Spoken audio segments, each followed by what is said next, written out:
दोस्तों, welcome back to a new video. तो आज हम पढ़ने वाले हैं the Vijayanagara and the Bahmani kingdoms के बारे में, जो कि है history and civics for class 7 chapter 8। और आज हम द विजयनगर एम्पायर को कंप्लीट कर लेंगे। बट एक बात बताओ, जब भी कोई चीज़ शुरू होती है ना, तो उसका कुछ रीज़न तो रहता ही है ना। उसकी स्टार्टिंग बनती कैसे है वो चीज़, कुछ बनता कैसे है, कैसे ये एम्पायर सेटल हुआ, कैसे ये एम्पायर बना, नया किंगडम बना। ठीक है, तो देखो यहाँ पर जो विजयनगर और जो बहमनी किंगडम्स है ना, ये एक टक्कर वाले किंगडम्स थे। हम पढ़ेंगे इनके बीच में बहुत ज़्यादा लड़ाई होती थी और बहुत सारे कॉन्फ्लिक्ट बहुत होते थे। और वो होते थे किस लिए वजह से, वो होते थे कुछ ऐसी फर्टाइल एरियाज़ के लिए। ठीक है, वो हम सब कुछ पढ़ेंगे। और ये एकदम टक्कर के दोनों ही काफ़ी ज़्यादा पावरफुल किंगडम्स थे। और जो थे ये उस टाइम की, किस टाइम के, आफ्टर द दिल्ली सल्तनत के, ये ही दो मेन इंडिया में जो थे सबसे ज़्यादा पावरफुल किंगडम्स थे। तो आज हम इनके बारे में पढ़ने वाले हैं। और ये क्योंकि ये एक साथ थे एक ही टाइम पीरियड पे, तो हम दोनों को एक ही साथ एक ही चैप्टर में पढ़ने वाले हैं। ठीक है, अच्छा अब पहले disintegration of the Tughlaq empire. तो देखो दिल्ली सल्तनत के बाद आया था द विजयनगर एम्पायर। ठीक है, दिल्ली सल्तनत के बाद। अब दिल्ली सल्तनत की जो लास्ट एम्पायर था तुगलक एम्पायर, उसका डिसइंटीग्रेशन हो गया, डिसइंटीग्रेशन। और उसके कुछ रीजंस थे। क्या थे रीजंस, पढ़ लेते हैं एक बार। There were several reasons which led to the downfall of the Tughlaq empire. The Tughlaqs established most extensive empire among the Delhi Sultanate. सबसे एक्सटेंसिव मीन्स बहुत ज़्यादा चौड़ा, सबसे बड़ा एम्पायर। ठीक है, चौड़ा इन द सेंस की फैलाव बहुत ज़्यादा था। इट वॉज वेरी ऐसे बहुत बड़ा, छोटे मोटा नहीं था वो, है ना। अब now Ghiyasuddin took advantage of the conquest of the south and annexed larger part of it। conquest मतलब जीत। ठीक है, तो साउथ में उनकी जब किसी से लड़ाई हुई होगी किसी राजा से, तो वहाँ पर जीत चुके थे वो। और जीत कर जब वो जीते ना, तो उन्होंने क्या करा, उसका एक साउथ का काफ़ी ज़्यादा बड़ा एरिया अपने अंडर ले लिया। उसके बाद क्या, Mohammad bin Tughlaq contributed most towards extension of the empire both as princes and as a sultan. तो जब मोहम्मद बिन तुगलक थे, वो जब प्रिंस थे, प्रिंस मतलब जब राजा के बेटे थे, तभी उन्होंने बहुत ज़्यादा एम्पायर को एक्सपांड करने में हेल्प करी। और जब वो सुल्तान बन गए थे, दिल्ली सल्तनत के सुल्तान बन गए थे, तभी उन्होंने बहुत ज़्यादा एक्सटेंशन में काम करा था। ठीक है, उनका मेन पर्पस क्या था, एक्सटेंड, उनका एम्पायर है उसके एक्सटेंड, कितना बड़ा एम्पायर है। ठीक है, बस यही था उनका मेन पर्पस। उन्होंने बहुत मेहनत करी इसके लिए। But the process of disintegration began during his reign. बट इनके ही रूल करने के टाइम में डिसइंटीग्रेशन होना शुरू हो गया। अब कुछ रीजंस रहे थे, क्या रीजंस थे, मेन रीजंस आप इनको हाईलाइट कर लो, कहीं लिख लो, इंपॉर्टेंट एग्जाम में अगर आएंगे तो बस यही पॉइंट डालना है। The annexation of the south. Annexation means south को अपने कंट्रोल में करना। The failures of Mohammad bin Tughlaq के failures. Weakness of Firoz Shah Tughlaq. The incompetence of his successors. तो इनकॉम्पिटेंस ऑफ हिज सक्सेसर्स मतलब जो फिरोज शाह तुगलक थे उनके, मतलब ऐसे पता है कैसे चलता है इनमें, बेटा जैसे कोई राजा है, राजा का बेटा फिर सुल्तान बन गया, उसका बेटा फिर सुल्तान बन गया, ऐसे होता था। ठीक है, तो उसके आगे जब चलती जा रही थी पीढ़ी बाय पीढ़ी, बट उनमें जो था इनकॉम्पिटेंस, मतलब वो कॉम्पिटेंट नहीं थे, वो इतने ज़्यादा स्ट्रॉन्ग नहीं थे कि वो सुल्तान बन पाए। ठीक है, and demoralization, incompetence and demoralization of the nobility and the invention of Timur. अच्छा, सबसे पहले तो डीमोरलाइजेशन क्या होता है, मैंने बहुत सारे मतलब लिखे हैं, जो भी टफ वर्ड्स हैं उनके मतलब लिखे हैं। इसका मतलब क्या है, लॉस ऑफ होप, उनको होप नहीं है, कोई कॉन्फिडेंस नहीं है कि हम जीत पाएंगे। नॉबिलिटी मतलब जो हाई, सबसे अपर क्लास के लोग होते हैं। ठीक है, नाउ और इन्वेंशन ऑफ तैमूर जो थे वो एक्चुअली उसमें क्या करते जा रहे थे, अटैक कर रहे थे बार बार किंगडम पर। ठीक है, now were the chief factors responsible for the downfall of this vast empire. Now Ghiyasuddin Tughlaq adopted the policy of annexing the conquered territories of the south which was led to perfection by Mohammad Tughlaq. तो गियासुद्दीन ने क्या सोचा कि जो उसने annexing the conquered, जो जो जगह उसने जैसे लड़ाई होती है उन्होंने जीते, तो उनको पूरा अपना कंट्रोल करने का फैसला लिया। और यही जो है एकदम ये डिसीजन था, ये मोहम्मद तुगलक के टाइम पे अच्छे तरीके से काम कर रहा था। बट क्या दिक्कत आई, पढ़ते हैं अभी। बट इससे पहले मैं आपको कुछ मतलब बताना चाहती हूँ। देखो, कॉन्क्वेस्ट का मतलब होता है जीत, एनेक्स मतलब क्या होता है, अपने कंट्रोल में लेना, और कॉन्कर्ड का मतलब भी सेम होता है। ठीक है, अब which led to perfection my बहुत now, but this measure was against the proper permanent interest of the empire. बट जो एम्पायर का प्रॉपर फंक्शनिंग चल रही थी ना, उसका जो चल रहा था, उसके ये डिसीजन उस चीज़ के खिलाफ था ये डिसीजन कि परमानेंटली ये डिसीजन वर्क नहीं करने वाला अच्छे तरीके से। Due to lack of proper means of transport it was difficult for the rulers of north to keep the south under their control for long. Thus south became independent during the later period of Mohammad bin Tughlaq. All the schemes of Muhammad Tughlaq failed miserably and brought economic ruin to the empire। तो अब देखो, south में empire है, north में वो खुद rule कर रहे हैं, मतलब एम्पायर तो है उनका। देखो जैसे late me just draw India. नहीं देखो, मुझे नहीं पता इंडिया का मैप, मुझे नहीं आता ड्रॉ करना, बट जैसा भी है मुझे नहीं पता if I am drawing it correct और नॉट, ठीक है ऐसा। तो जब वो नॉर्थ में रहते हैं, अब वो साउथ, नॉर्थ से वो साउथ कैसे कंट्रोल कर पाएंगे, क्योंकि प्रॉपर एडमिनिस्ट्रेशन भी उन्होंने नहीं कर रखी थी यार। अगर उनकी प्रॉपर एडमिनिस्ट्रेशन होती ना तो भी कर पाते, बट वो नहीं कर पा रहे थे। It was not easy for him to control south when he is ruling in north. तो इसकी वजह से क्या हो गया कि जो साउथ है वो इंडिपेंडेंट हो गया, और उसके बाद ये सारी चीज़ें जो उसने लगाई थी स्कीम से, मोहम्मद तुगलक ने लगाई थी, वो काफ़ी मिसरेबली बुरी तरीके से उसमें हार गए। और economic ruin to the empire, empire में पैसों की कमी होने लग गई। इकोनॉमिक रियून, इकोनॉमिक मतलब एक अच्छी इकॉन लाइक जैसे कि let me just give an example. Economic means related to money, कि उसकी कैसे चल रही है, पैसे वैसे। जैसे आपको पता ही होगा कि economy is like related to wealth, money वनी कैसे चल रहा है, सब है ना, सबके पास इनफ मनी है रहने सहने के लिए, टैक्स देने के लिए। तो बस वही इकोनॉमिकली अच्छा नहीं चल रहा था, एम्पायर का इकोनॉमिक अच्छा नहीं चल रहा था। Now besides his policies and several measures, इसका मतलब क्या होता है, हार्श, मतलब काफ़ी कठोर measures, resulted in wide spread revolts. तो काफ़ी ज़्यादा लोग क्या करने लगे, प्रोटेस्ट करने लगे, क्योंकि उनके जो रूल्स थे, कुछ रेगुलेशंस, पॉलिसीज़ और मेजर्स थे कुछ, वो काफ़ी ज़्यादा हार्श थे। Now at several places which taxed further the energy and resources of the empire, जिसकी जो बहुत सारे प्रोटेस्ट बिगिन हो गए थे, शुरू हो गए थे, उसकी वजह से क्या होता था कि जो एनर्जी थी उस एम्पायर की, जो उस एम्पायर था, ठीक है, several places which which taxed further the energy and resources of the empire, जब जिससे कि एम्पायर की एनर्जी और रिसोर्सेज पर बोझ पड़ गया, ठीक है। Now Firoz Shah Tughlaq succeeded in restoring the economic prosperity mean success, economically वो सक्सेस हो चुकी थी, उनकी जो इकोनॉमी चल रही थी अच्छी चल रही थी एम्पायर की उस टाइम पे, during the time of Firoz Shah Tughlaq. But did many useful and he also did many useful works for public welfare, but his imprudent generosity, imprudent means unwise, which is not wise, ठीक है, होशियारी से नहीं चल रहे थे वो, generosity होनी चाहिए but not too much, ठीक है। now laxity in administration means care, he was not lack of strictness, that is care, laxity मतलब lack of स्ट्रिक्टनेस। तो एडमिनिस्ट्रेशन में भाई स्ट्रिक्टनेस तो होनी चाहिए। इवन जब हमारा कोई स्कूल है ना, तो उसमें प्रिंसिपल अगर स्ट्रिक्ट नहीं है तो स्कूल नहीं चल पाएगा। उसी तरीके से यहाँ पर भी ऐसा हो रहा था, जो किंग थे उनमें बिल्कुल भी ज़्यादा स्ट्रिक्ट नहीं थे, स्ट्रिक्टनेस की कमी थी उनमें।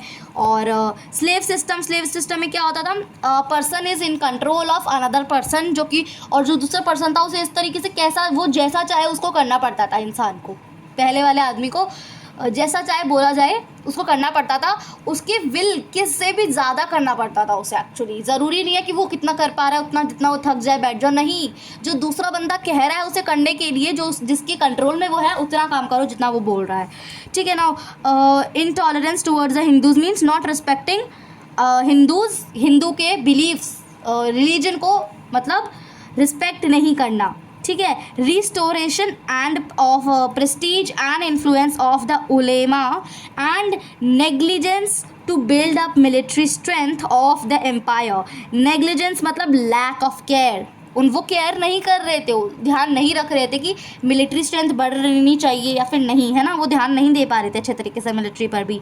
Firoz Shah Tughlaq fail to restore the prestige and power of the Delhi Sultanate. There were no competent successors after Firoz Shah Tughlaq and no one deserved to be the Sultan of Delhi. Thus the later Tughlaqs proved incompetent and let me just read it again. There were no competent successors after Firoz Shah Tughlaq and no one deserved to be Sultan of Delhi. Thus, the later Tughlaq proved incompetent and inefficient in matters of the state, and Sultan Nasiruddin Muhammad, the last ruler of dynasty, met an ignoble death. ठीक है, तो जो last ruler थे उनकी तो death हो गई और उनके बाद कोई भी राजा, कोई भी कॉम्पिटेंट रूलर नहीं आ पा रहा था. इसका फ़ायदा उठाते हुए क्या करा, जो नॉबल्स और जो प्रोविंशियल गवर्नर्स थे उन्होंने क्या करा, उन्होंने जो एम्बिशियस थे उन्होंने तो अपना स्टेट एक बना लिया, अपना ही रियून में से उनके जो बचा हुआ जो भी रियून था उसका, तुगलक डायनेस्टी का, एम्पायर का, उन्होंने अपना एक खुद कुछ इंडिपेंडेंट किंगडम बना लिए. बट जो कि इनकॉम्पिटेंट थे उन्होंने क्या करा, बस वहीं पे बैठ के ऐशो आराम कर रहे थे, मज़े ले रहे थे, जब तक वो इंतज़ार कर रहे थे जब तक कोई उनको डिस्ट्रॉय ना कर दे उनका एम्पायर, वो आराम से बैठ के खाएंगे आराम से. Now the final blow of the power and prestige of the Tughlaq empire was given by Timur. जैसे कि मैंने बताया, तैमूर रेगुलरली अटैक करते जा रहे थे. तो क्या हुआ फाइनल, वैसे तो बहुत पहले डिस्ट्रॉय हो चुका था, डिसइंटीग्रेशन बहुत पहले शुरू हो चुका था, बट फाइनल ब्लो अप जब फाइनली तैमूर ने उसे उखाड़ के फेंक दिया एम्पायर को, तब था उनका एंड एम्पायर का. ठीक है. Now the disintegration of the Tughlaq Empire saw the establishment of two independent and powerful kingdoms. एक तो था विजयनगर एम्पायर और दूसरा क्या था, Bahmani kingdom. Vijayanagara and Bahmani kingdoms in the Deccan. ठीक है, ये डेक्कन में थे, ये ध्यान रखना. अब विजयनगर किंगडम के बारे में आज हम इस वीडियो में पढ़ने वाले हैं. बहुत सारे टॉपिक्स कवर करेंगे विजयनगर किंगडम के बारे में, बस एक टॉपिक को छोड़ के, जो कि हम नेक्स्ट वीडियो में करने वाले हैं, क्योंकि वीडियो अभी से देख सकते हो एक पेज में 10 मिनट लग चुके हैं, 10-11 मिनट लग चुके हैं, and we have a lot of chapter. तो हम लोग टू पार्ट्स बनाएंगे. वैसे हम बहुत सारा कवर करने की कोशिश करेंगे, बट अगर नहीं हो पाएगा तो हम उसका सेकेंड पार्ट बना लेंगे. ठीक है. मैंने भी क्या सोचा, मैंने आपको वो बता दिया था कि हम विजयनगर एम्पायर कंप्लीट कर लेंगे. बाद का जो 2 पेज बचेगा बहमनी किंगडम, वो हम बाद में करेंगे नेक्स्ट पार्ट में.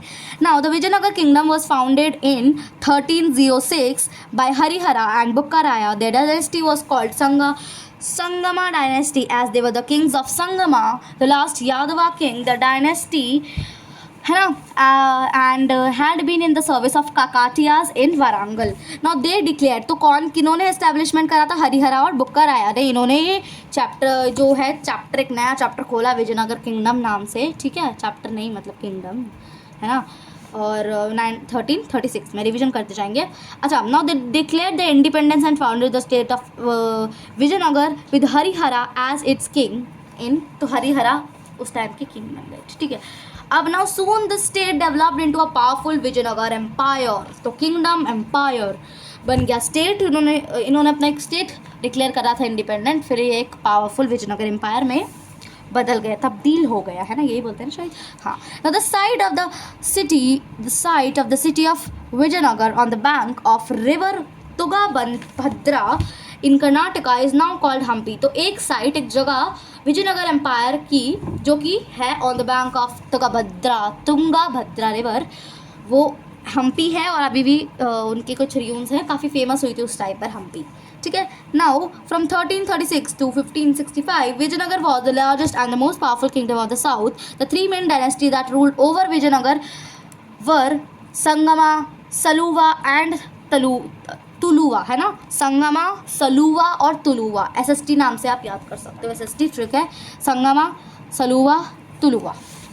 Now early phase क्या हुआ था, there was a period of rivalries among the Vijayanagar Bahmanis and other powers of South India for the control of Krishna Godavari Delta, Tungabhadra Doab and Marathwada, especially Konkan. There were constant clashes and conflicts का मतलब लगभग एक ही है, fight. ठीक है. Between the Vijayanagar Empire and the Bahmanis, the Bahmani kingdom captured many areas of the Vijayanagar empire. जो बहमनी था ना, धीरे धीरे चुराता गया थोड़े पार्ट विजयनगर एम्पायर के. ना कृष्णदेवराय, अब Krishnadevaraya was the most powerful king, है ना. पहले बता देती हूँ. नाउ एक्सपेंशन ऑफ एम्पायर की, उन्होंने जो अपना एम्पायर था उसको एक्सपांड कैसे करा. The glory of Vijayanagar reach its peak under the Tuluva ruler Krishnadevaraya. 1506 से लेकर 1529 CE तक उन्होंने रूल करा था. ठीक है. डेट्स हम एक बार रिवीजन करेंगे, एक बार जब चैप्टर एंड हो जाएगा तब. ठीक है. Now that during this period, the Vijayanagar Empire became the strongest power of the South Delhi. Krishnadevaraya won a series of outstanding victories and extended the boundaries of the empire. He conquered the conquered. देखो, conquered मतलब बताया था, और एनेक्स्ट का मतलब भी बताया था मैंने, पहले ही बता दिया था कि डाउट ना रहे, एक बार और बता देती हूँ। और पहले एक बार बता देते हैं क्या था। Raichur Doab, one of the important reasons for the conquest, constant tussle between Bahmani and the Vijayanagar empire. तो इनके बीच में टजल वजल होती रहती है। तो उसने क्या करा, इन किंग ने क्या करा, कृष्णदेवराय ने उन्हें, ठीक है, तो उन्होंने ले लिया। अच्छा देखो, इसका ना थोड़ा सा चेंज है। कॉन्कर्ड मतलब कॉन्कर मतलब वहाँ उस जगह पर जीत जाना, एक तरीके से जीत जाना नहीं, मत देखो। एनेक्स मतलब उसको रूल करना, ठीक है, ठीक है, उस पर कब्जा करना, उस पर रूल करना, ठीक है, ये था इनके मतलब। Now next page. As a ruler उन्होंने क्या क्या करा। Now he took active steps to promote agriculture, irrigation facilities. हम मेन चीज़ें पढ़ते हैं। Irrigation facilities were developed, building dams and canals, foreign trade flourished, ठीक है। And the Vijayanagar empire had trading contacts with Portugal, trading centres at the Malabar coast. Several trading centres थे Malabar coast पर। तो इन्होंने बहुत ज़्यादा क्या करी, एग्रीकल्चर को प्रमोट करा, इरिगेशन फैसिलिटीज़ बनाई, किस तरीके से डेवलप करी, by building dams, canals, wells, बहुत सारी चीज़ें। और ट्रेड भी उन्होंने फ्लैश कराया था, बहुत ज़्यादा ट्रेड भी था इनके बीच में। Now some of the important temples. So he was a great builder, many beautiful temples and impressive mansions were build during his reign. Some of the important temples build during his period include Vitthala Swami temple and Hazara Rama temple, ठीक है। Now Hazar Rama, है ना। Now, Krishnadevaraya was a great patron of art and literature. His period is regarded as the golden age of Telugu literature. Emperor Krishnadevaraya was himself a great scholar of Telugu language. Scholar means जो languages का जिनको बहुत ज़्यादा knowledge रहता है. He was the author of the great work अमुक्ता माल्याड़ा, जिसमें कि उन्होंने एक्सप्लेन करा था कि हाउ किंग शुड रूल, ठीक है। और उसके जो he patronize several poets and learned man, उसके जो हमारा कहते हैं ना, उसके एक इम्पॉर्टेंट चीज़, उसके जो एम्पायर था ना, उसमें क्या उन्होंने क्या कर रखा था, उसके जो कोर्ट में थे अष्टदिग्गजा, 8 ग्रेट एलिफेंट्स, जिसका मतलब है 8 ग्रेट एलिफेंट्स, जो कि थे 8 ग्रेट तेलुगु पोएट्स, जिनको कि क्या बोला जाता था, अष्टदिग्गजा। और जिससे कि अडॉर्न्ड हिज कोर्ट। डेकोरेट मीन्स अपने कोर्ट को, इसका मतलब डेकोरेट नहीं सजावट के लिए, नहीं, टू डेकोरेट का अलग भी मतलब हो सकता है, लाइक अपने कोर्ट की शोभा बढ़ाने के लिए, ठीक है। Now with the passing away of Krishnadevaraya the glory and power of the great Vijayanagar empire faded away. अब जो उसका एम्पायर था, ग्लोरी थी, वो एम्पायर की जो ग्लोरी थी वो फेड हो गई। Now battle of Battle of Talikota. The period after the death of Krishnadevaraya was marked by political instability and internal strife. So अंदर लोग ने स्ट्राइव करना शुरू करे। स्ट्राइव मतलब क्या होता है, प्रोटेस्ट करना, ठीक है। Krishnadeva's successors were weak and incompetent in 1565 during the reign of Rama Raya. एक सेकेंड, हाँ, the 5 kingdoms of Bijapur, Ahmednagar, Berar, Golconda, Bidar formed an alliance. Alliance means एक कॉन्ट्रैक्ट साइन कर ला, मिलजुल गए वो, ठीक है। और इन्फ्लिक्टेड मतलब किस लाइक लोगों को या किसी को भी ऐसी चीज़ देना जो कि वो नहीं चाहते हैं, ठीक है। तो inflicted a crushing defeat on the Vijayanagar kingdom in the battle of Talikota. This battle sounded the death nail of the Hindu empire of the south. तो जो डेथ नेल मतलब ऐसा लग रहा था, सुनने में ऐसा लग रहा था, तो मतलब वो सोच रहे थे कि ऐसा लग रहा था उस टाइम पे कि यार अब तो ये जल्दी ही डिस्ट्रॉय होने वाला है, ख़त्म होने वाला है किंगडम। बट फिर भी डिस्पाइट, उसके बाद भी जो किंगडम था ना, 1646 तक रहा वो। I was picking up my pen, ठीक है। इसके बाद हमारा आता है, हाँ हमको ज़्यादा नहीं पढ़ना, ठीक है, थोड़ा सा ही बचा है, तो आई वॉज जस्ट सेइंग कि ज़्यादा लॉन्ग वीडियो ना हो जाए। The magnificent capital city of Vijayanagar was developed around Hampi, ठीक है। The magnificent capital city of Vijayanagar, a village which was considered a holy place. और जो विलेज था हम्पी जो था ना, एक होली प्लेस कंसिडर किया जाता था। Okay, so sorry, I am back now. हाँ, तो हम शायद यहाँ थे, है ना। नाउ दो the ruins day the capital city was rich in prosperous and the glory of its grandeur spread far and wide. तो जब prosperous का मतलब क्या होता है, it's like very rich, famous, ठीक है। Glory of its grandeur means being impressive, spread, so it was impressive, ठीक है, spread far and wide the city at so it was amazing। जब वो अपनी हाइट पे थी, पीक पर थी, तब वो एक सबसे मेजर ट्रेडिंग सेंटर था, ठीक है। अब जो सिटी है it is surrounded by 7 concentric walls, streets are were paved and well layout, paved मतलब स्टोन रोन, मतलब ऐसे मिट्टी विट्टी नहीं, आराम से हार्ड स्टोन स्लैब्स, इन सब से रोड्स बने हुए थे, ठीक है। द सिटी वॉज स्टडेड मतलब भरे हुए थे with gardens, lakes, mansions, temples, diamonds, gems and horses were sold here. Art and architecture found a special place in the city of Hampi. अब besides palaces and temples, city had extensive waterworks and many secular buildings such as elephant stables and lotus महल, ठीक है, lotus महल याद ज़रूर रखना। Today it is listed at the world heritage site. Now king, अब हम administration के बारे में बात करने वाले हैं। अब किंग और his ministers, the emperor of Vijayanagar was the head of the state. He was the supreme leader. Assisted means helped by a council of ministers and officials. He was worshipped by the people as representative of God on the earth. अब provincial administration. The Vijayanagar Empire was divided into 6 provinces. Mandalam or called Mandalam और राज्य, तेलुगु में Mandalam और राज्य. These provinces were placed under a governor who was responsible for its overall administration.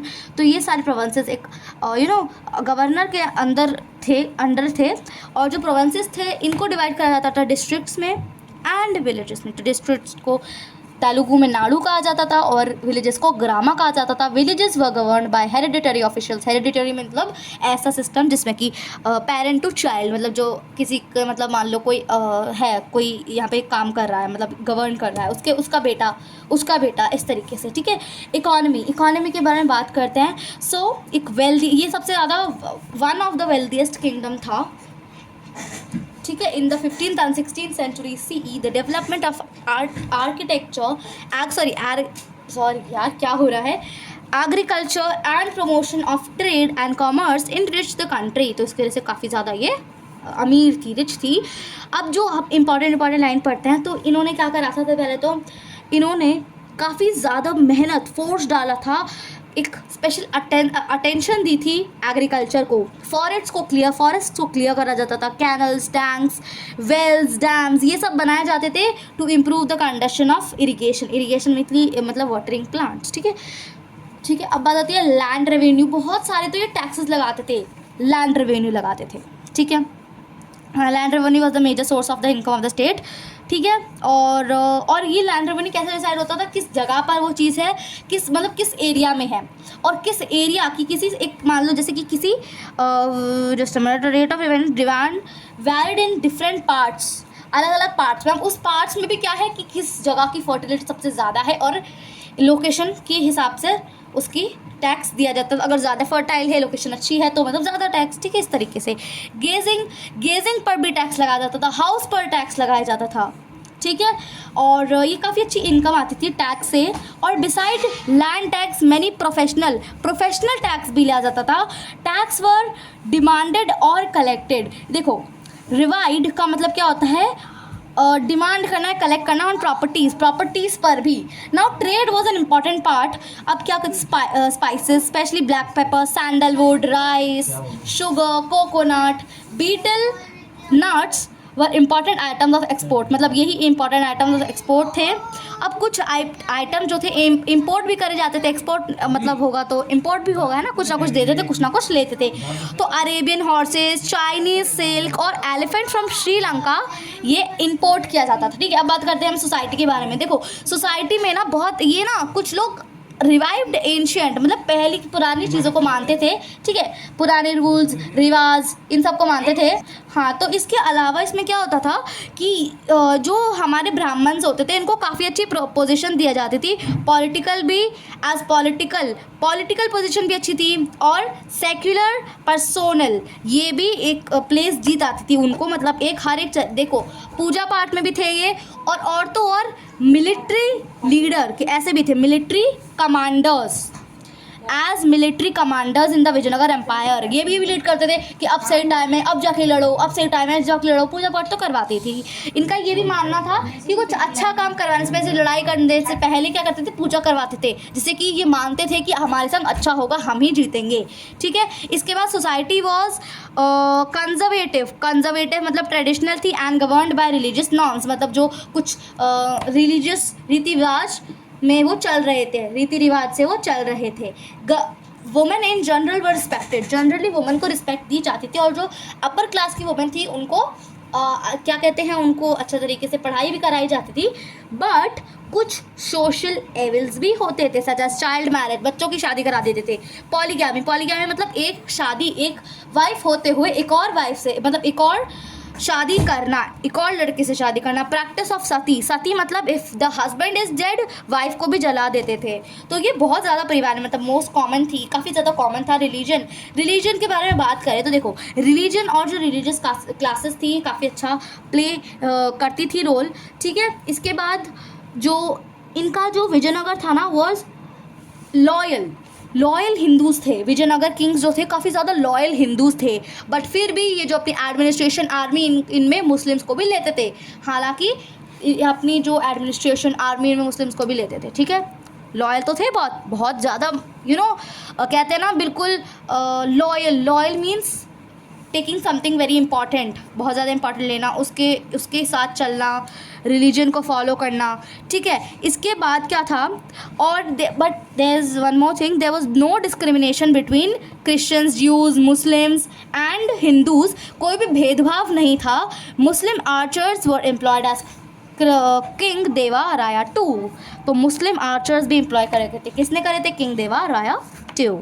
अब architecture देखो, जो Vijayanagar empire था ना, इट वाज लाइक, इसमें जो सिटीज़ थी बहुत फाइनली बिल्ट थी, पैलेसेस थे बहुत मैग्निफिसेंट थे, स्ट्रॉन्ग फोर्ट्स, काफ़ी मजबूत फोर्ट्स बनाए जाते थे। एक तरीके से बहुत अच्छा आर्किटेक्चर था। डिज़ाइन की बात करें कि किस तरीके से डिज़ाइन लेते थे, तो फ्यूजन लेते थे। जैसे कि अगर हम एग्जांपल दें, देखो ऑर्नेट टेम्पल्स जो हैं, ऑर्नेट टेम्पल्स क्या करते थे, they follow it the Tamil style of architecture and some palaces exhibiting Islamic influence. इससे क्या होता था, क्लियर होता था कि यस ये मिक्सचर यूज़ करते हैं आर्किटेक्चर में। तो अब जो ruins of Hampi contain some finest specimens of the Vijayanagar architecture. अब कुछ एक टेम्पल्स बने थे विथाला टेम्पल, विरूपक्षा टेम्पल, हजार रामस्वामी टेम्पल, और ये फेमस थे बहुत ज़्यादा। अब इसके अलावा जो पिलर्स थे वो भी काफ़ी इंपॉर्टेंट रोल प्ले करते थे, मतलब उनके बिना इनका आर्किटेक्चर अधूरा रहता था। पिलर्स में क्या करा जाता था, पिलर्स में क्या लगाया जाता था, इनमें लगाया just a minute, ornamental brackets. Ornamental brackets मैं आपको दिखा दूंगी। देखो जैसे कि यहाँ पर देख सकते हो पिलर्स हैं। ठीक है। तो ऑर्नामेंटल ब्रैकेट्स मतलब कुछ इस तरीके से डिज़ाइन जो होती हैं पिलर्स में। ठीक है। इस तरीके से होता है। ठीक है। इसके बाद craving a large monoliths, large मतलब एक बहुत बड़ा पत्थर होता है ना, पत्थर है ना, वही स्टोन। ठीक है। इसके बाद एक अनदर एलिमेंट है of the Vijayanagar architecture now the Sasivekalu Ganesha and Kadalekalu Ganesha at Hampi are examples of this form. और इस फॉर्म के एग्जाम्पल्स हैं कुछ। ये कौन से फॉर्म है? Carving of large monoliths is another element of the Vijayanagar empire. तो कार्विंग भी होती थी लार्ज मोनोलिथ्स, लार्ज पत्थरों की, एक चट्टान, मतलब पत्थर होते थे ना, एक पत्थर बहुत बड़ा खड़ा हुआ पत्थर, उसको कार्व करा जाता था। ठीक है। और इसके अलावा क्या क्या चीज़ें, सबसे पहले तो बहुत अच्छी मॉन्यूमेंट्स बनाते थे, स्ट्रॉन्ग मॉन्यूमेंट्स, बिल्डिंग्स बनाते थे, पैलेसेस बनाते थे, मैग्निफिसेंट पैलेसेस, फाइन रोड्स, ये सारी चीज़ें बनाते थे। कार्विंग भी करती थे मोनोलिथ्स पर। और इसके एग्जांपल्स क्या हैं, इस फॉर्म के एग्जांपल हैं कुछ। Sasivekalu, you have to learn, यार इतना टफ बनाना, but you have to learn Sasivekalu Ganesha और कडलेकालु गणेशा। तो आज हम इतना ही पढ़ेंगे, हमारा सिर्फ और सिर्फ ज़्यादा नहीं रह रहा है, थोड़ा बहुत रह रहा है, वो हम नेक्स्ट वीडियो में कवर करेंगे, बस इतना सा रह रहा है। This is the last page, तो हम नेक्स्ट वीडियो में कवर कर लेंगे। Thank you watching this video, bye bye.